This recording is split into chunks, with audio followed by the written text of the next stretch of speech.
Let's be the best that we can be, and that's it. Always in my career, I have this bad period, but I'm here to learn and to fix it, you know.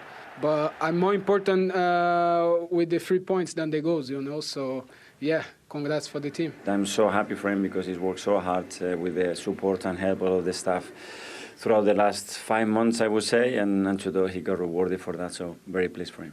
Obviously, massive respect for Leeds and what happened there, and it was an unbelievable time for me, so, you know, just helping Arsenal now, and that's the most important. Nobody have any doubt about the commitment, the desire of my players, you know.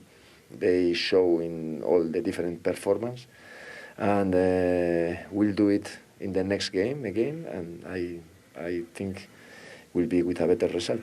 That's 100 victories as Arsenal manager for you in all competitions. Well done. Thank you very much. I didn't know, but it's a beautiful number, and let's go for the next one. Look at this for the run they're on since that defeat to Manchester City in mid-February. 7 wins on the spin. Alan, in all but one of those games, they've scored at least 3. And until today, they've done all of that without their number 9. Yeah, they've got to say Leeds made it really difficult for them in the first half an hour. They had to work really hard.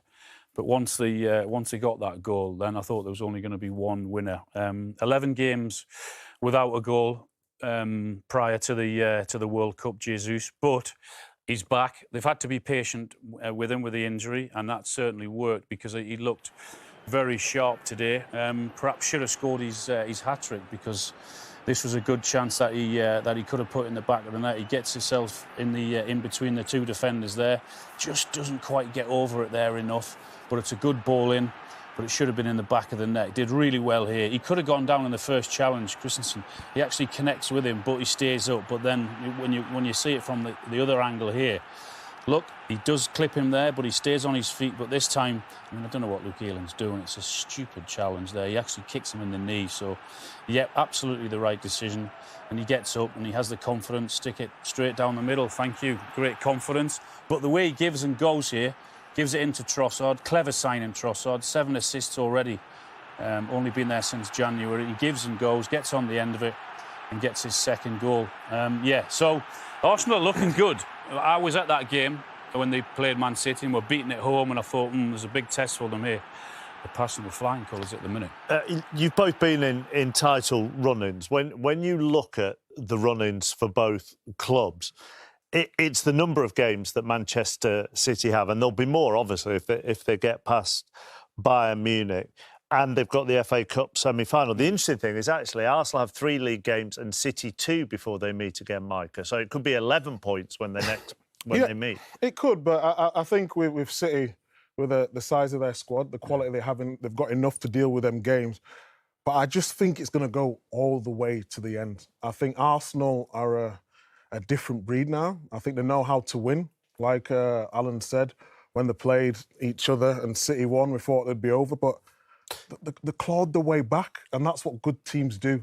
You can make an argument for either of them, can't you? Big games keep coming, players relish it. Oh, 1 game a week, well, there's time to rest and prepare. You can make an argument for either. And Mike is right in terms of what he says about the squad. Man City have got the biggest squad, and we keep saying, well, if Arsenal have Saka didn't play today, Saliba hasn't played today, and they keep asking those questions and keep getting through those games and winning games. So, yeah, it's going to be an exciting run-in.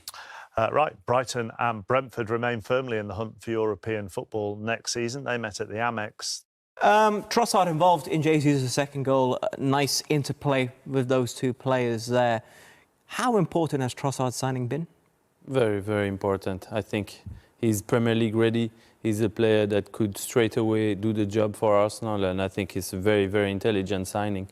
There were talks that they might go for other type of players, maybe unproven in the Prem, but they went for Trossard, a player that's been there and has done it, and has fitted in perfectly at Arsenal from the very first game. As the Arsenal man here, when you look at January signings Arsenal have made in the past, where does he rank amongst the best? Because at the top of my mind, Pierre-Emerick Aubameyang came in a January transfer window. I think Andrea Shavin came in a January transfer window. We all know Trossard came in January. Is he right up there? Because if they win the title, he's had a huge say in this. Massive. Yeah, I wouldn't only mention him. I think the type of signing And the moment that Arsenal are in, it was very important to bring players in that didn't need time to adapt, but that could fit into this team straight away. And we saw that. We saw that with Trossard. We saw that with Jorginho, who has played in and can play into that holding midfield type. And I think Arsenal have been very smart in the players that they've. Confident in his own ability and his own decision making. That, you know, even if he makes what is deemed to be possibly a mistake, and that's what we're suggesting, you know, did Guardiola make a mistake in letting Zinchenko and Jesus go to Arsenal? He will believe that he can rectify that mistake, if indeed that's what it is. Or maybe everybody can be happy. Arsenal win the Premier League and City win the Champions League. There you go. Everybody happy, did you say? Well, not for you, Gary. No. Not if you're a Spurs supporter. Anyway, why don't we go back once more to the stadium, to North London, to the Emirates, this time to hear from the manager of Arsenal Football Club. Here's Mikel Arteta. Well, Mikel, congratulations on a 7th straight victory. How do you sum this one up? Very happy because we had quite a few things going on in the last few days, and the team responded really well to all of them. So, yeah, tricky game, tricky opponent, but overall I think we deserve to win the game, and really happy to carry on with the win. You say there, tricky game, tricky opponent. They certainly made things hard in the opening stages, didn't they, Leeds? Yeah, they do, and they play with a lot of organisation and desire. We talked about it. We have to be patient. We had a couple of moments that we lost the ball in dangerous areas, and they put 4 players with a lot of pace to explore the spaces. And after that, I think we got set. We were really efficient in both boxes, I think, and really happy. Some relief then when the referee did point to the spot and Gabriel Jesus. It was almost a perfect return to the starting lineup for him. Yeah, so happy for him, and everybody that contributed to have him in the state that he is at the moment, because he put so much work on it. He brings that quality, that unpredictability to the squad. The action that he just does is incredible. Second half, you then take it to 2-3-0. We've seen the frustration from Aaron Ramsdale when he doesn't keep a clean sheet. Is that something you share as well? Absolutely, and that's the standards that we have to set ourselves, because we have to defend that ball better, and the goal difference is important, and today we should have a better goal difference. Yeah, with the standards that you're setting, equally, this is your 5th straight game in a row. You've scored more than 3 goals.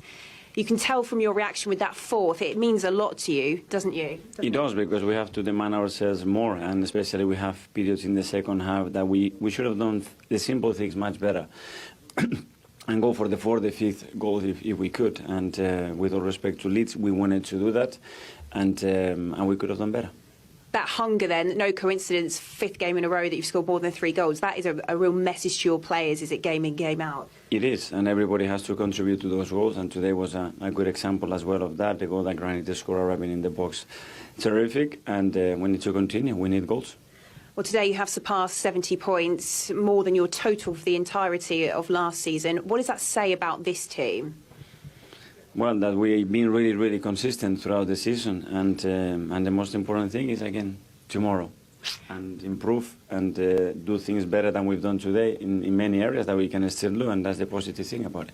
Just finally, at the start of talking to you just now, you did say about your players having to block out a number of things. I suppose one of those would have been City playing a bit earlier. How pleased are you with the way that they have managed to cope with that and extend it to 8 points once more? Yeah, well, we cannot control that, and we know that they are capable of doing that. So we need to focus on what we can control, what we can do, and play as well as we can to keep winning games. OK, well, thanks for your time. Well done today. Thank you very much. Thank you. Many thanks there to Mikel Arteta. He's got his leg there. OK, three out of 3, is it, you think, as well? Yeah, he plays for it. He definitely plays for it. It's certainly not enough to knock him off his feet and send him down, but he catches him high. It's a clumsy challenge. I think it's a pen. Now, you noticed something very clever from Arsenal. Bukayo Saka is obviously the Arsenal penalty taker. Ødegaard had the ball, and then Jesus took it. Yeah, I've been noticing this a lot among a few clubs where the player that isn't taking it will take it and take the banter from the other teams and stare the keeper out, and then they normally hand it over to who is actually going to take the penalty, just to stay away from all that and keep his head focused on it. But I thought Jesus there was a little bit lucky with that finisher for the keeper, to be honest. Do you think it's too close? Yeah, I think it was very close. And low? Yeah. It's still in a goal, though. Yeah, he's going to say that. That's your fault for the penalties in the back garden growing up.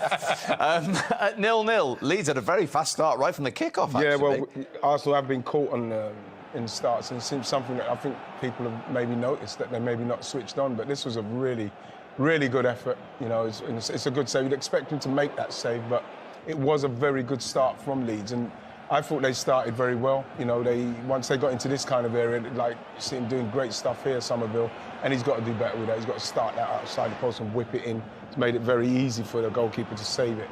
And again, you know, you look at this situation here, and once it does go into the box, you know, it's a good save. You know, it's a very, very good save there, but he didn't. The angle was too tight for him. But like, Arsenal started very slowly. I thought they passed very slowly. And I think they're very fortunate to get in front with that penalty. It's a poor penalty for Leeds to give away. OK, Arsenal in front. The rest of the games then, to the Amex. Two teams having a terrific season. 7th against Leeds. Jesus fouled. Jesus converted. His first goal since October the 1st in an Arsenal shirt. And the leaders have the advantage at half-time. You would have wanted today, but what did you make of that performance out there? I think we competed well the first half. We started well from the first moment, trying to score in the first play. We created some chances in the first half. In my opinion, was more competed that period. In the second half, after conceding the second goal in an early goal, it was difficult for us to manage the second 45 minutes. Yeah, how frustrating was it to not get the goals when the game plan, it was effective from the word go? Yeah, I think the plan was good. We tried to